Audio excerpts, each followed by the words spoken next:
President wa Tanzania omukyala Suluhu mbu teyasoma katabo ka President Museveni kubanga singa yasoma akatabo ka President Museveni yakikola atya okumala emyaka 40 ku bukulembeze tebandi mutawanyiza nnyo abantu b'e Tanzania okubanga basudde nga beekalakaasizza okutuuka ku level nti adduka mu ggwanga. Kigambibwa nti omukyalo ono ali mu ggwanga lya Uganda okusinziira ku social media videos twalabako ennyonyi emu nga kigambibwa mbu ye yamuleeta wano. Embeera bwetyo bweri. Omanyi ebiseera bituuka ne wejjusa naye mbeera bwetyo bweri. Kakati abatunulizi b'ensonga ez'omunda bagamba nti Suluhu ono bagamba nti Tanzania eno baali bagiraba okusinziira ku mwami ayitibwa Egesa. Kigambibwa nti Tanzania eno mbu yali agiraba nga volcanic mountain nga etannaba kubeera erupted. Kino nno ndowooza akyogerera mu ngero kubanga olaba volcanic mountain oyinza ogiraba ng'eryawo ng'eri bulungi naye gwe erinda bwe eruptinga zimagima ne zitandika okuvaayo wansi nga zidda waggulu n'olaba engeri magima nga bweyokyamu ebibala nga bweyokyamu emiti n'eyokya vegetation. So ne Tanzania bwetyo bweri. Ate okukiza ne wano mu ggwanga Uganda naye eringa volcanic mountain etannaba ku eruptinga kubanga ekiri wansi eyo kyakanga omuliro naye bw'enaamala okweruptinga bweti ojja kulaba embeera engeri bwedda kuginaayo. Kakati omwami ono bw'atyo bwe yategeeza. Kakati ate ne kituukirira nti oluvannyuma lwa Tanzania abantu gye babadde bamanyi ng'eggwanga eriri peaceful, ng'eggwanga eritabaamu ntalo, ng'eggwanga eriteekalakaasa. Kakati no bamaze ne kibaggwako oluvannyuma lwa Suluhu okuba ng'aludde abakijjanya ng'okukwata ba political prisoners, ng'okukwata ba politicians ab'enjawulo nga bateeka mu nkomyo ate nga akalulu kabadde kumpi. Kakati bannansi ne bagamba tetuyinza kwetaba mu kalulu ng'ate bannabyobufuzi bateekeddwa mu nkomyo. Kitegeeza there is no democracy. Okitegeera ekintu ekyo, there is no democracy. Kakati demokrasiya bwe bateriiwo kitegeeza nti olina okulekulira. Kakati bwe yaganye okulekulira ne basuula ku nguudo ne bagenda ku nguudo aba Tanzania ne batandika okuzoganya ne batandika okuprotestinga kye twandiyise protest vote era bwe kityo bwe kyabadde nga pulezidenti waayo Suluhu adduka mu ggwanga. Kigambibwa nti ne Diamond Platinum mu ggwanga takyalimu. Ne Diamond Platinum kigambibwa nti mu ggwanga takyalimu, yamyanse dda n'abayimbi abalala naddala abo abadde bawagira omukyalo ono. Kakati omukyalo ono amawulire gategeeza nti takyali mu ggwanga lya Tanzania era kigambibwa nti ali mu ggwanga lya Uganda. Kakati anoonya bubuddamu oyo abadde asula mu State House yeeyo. Embeera bwetyo bweri, ebintu bikyuka. Oli yagamba nti ebintu bikyuka. Oyinza okuba saawa eno ng'olya bulungi, olyanga mugagga, ne bukyenkeera ng'olya bubi, oluusi n'emmere n'ebula. So ensi bwetyo bweri. Ffe ng'abasomi ba Bayibuli etugamba, Bayibuli egamba nti Katonda ayimusa, y'alina amaanyi agayimusa. He rises people. God rises people. Katonda ayimusa abantu n'abatuuza mu ntebe eya waggulu. Ate yeka yalina amaanyi agabaza wansi. Okitegedde. N'olwekyo bw'olifuna omukisa n'oba ng'oli waggulu, omukisa ogwo okozesanga bulungi ate ne gutakuddukako. Olaba omusajja nga Mandela yafa, naye Mandela teri mukulembeze atamanyi Mandela, era Mandela n'amanyikwa mu nsi yonna ng'omuntu ali democratic. Okitegeera ekintu ekyo.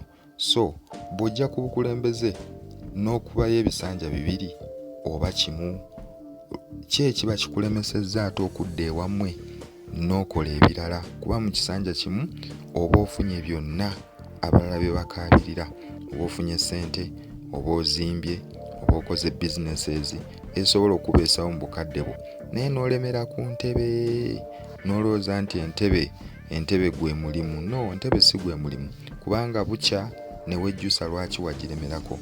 Embeera bwetyo bweri.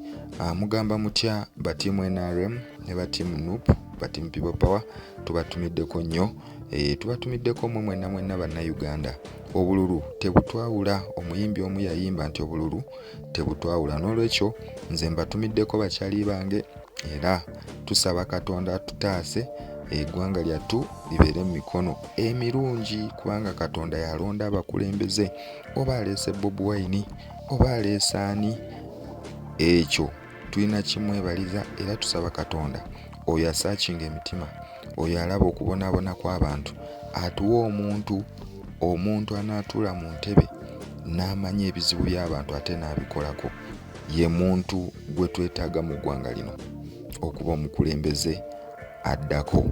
Twebaza Katonda olw'omukulembeze aliko n'emyaka gy'amazeeko, era tusaba Katonda tuweeyo omuntu omulala, omuntu oyo anaakola ebintu ebinatusanyusa nga bannayuganda.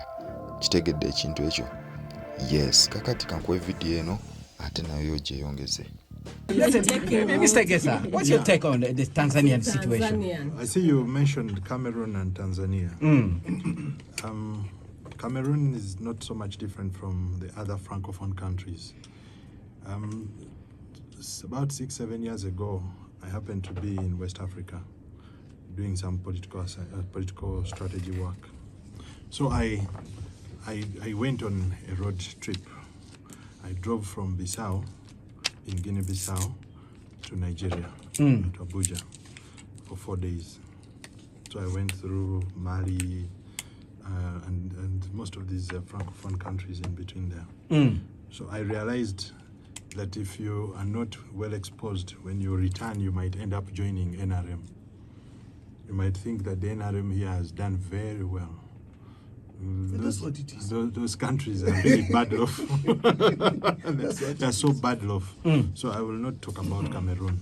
Let me focus on Tanzania, which is closer back home and people can easily relate with it. All right. Yeah, in February this year, I was in Tanzania over business. And I reminded one of my OGs, I went to school with some Tanzanians here in Kampala.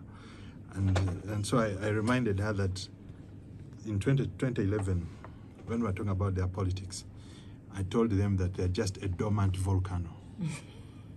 Dormant volcano. Yeah. And my assessment was that in terms of politics in East Africa, the traditional 3 East African member states, Kenya is way ahead, 30 years ahead of Uganda.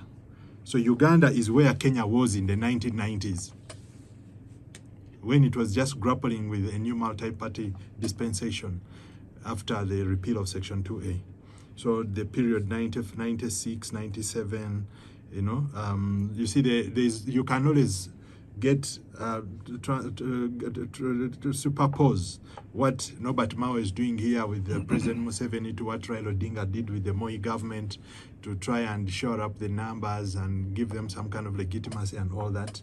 Yeah, so that's why I'm telling you that Uganda is where Kenya was in the 1990s.